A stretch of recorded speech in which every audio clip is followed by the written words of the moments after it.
Je m'appelle Nicolas Becquet, je suis journaliste, responsable du développement numérique de l'Écho et je suis chargé d'un cours à l'école de journalisme de Louvain. Ce cours est journalisme mobile.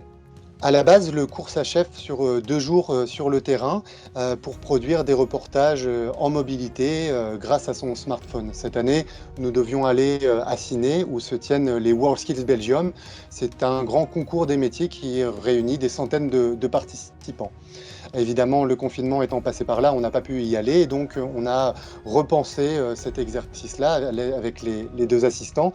Et donc on a demandé aux étudiants de réaliser en fait un reportage explicatif depuis chez eux. Donc sans caméra, sans micro, sans matériel, mais à l'aide de leur smartphone. On leur a demandé par exemple de faire une analyse comparée des discours de Sophie Wilmès et d'Emmanuel Macron, ou d'analyser l'impact du coronavirus sur l'économie belge, ou encore de discuter de la polémique sur l'utilité des masques. Et les étudiants ont réalisé des faces caméra explicatifs, rythmés aussi par des illustrations qu'ils ont eux-mêmes réalisées du type infographique. En fait, ce qui est intéressant avec la crise du coronavirus, c'est que c'est une accélération des bouleversements qui sont déjà en cours. Depuis déjà 4 ans à l'école de journalisme de Louvain, on prépare les étudiants justement à rester agiles face à ces changements, à des changements qui sont de plus en plus rapides et qui sont de plus en plus brutaux aussi.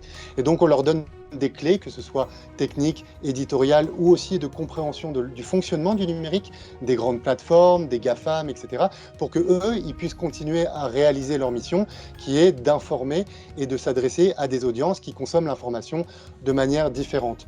Donc c'est vrai qu'on voit des images tournées au smartphone dans les JT, mais ça c'est techniquement déjà possible depuis très longtemps.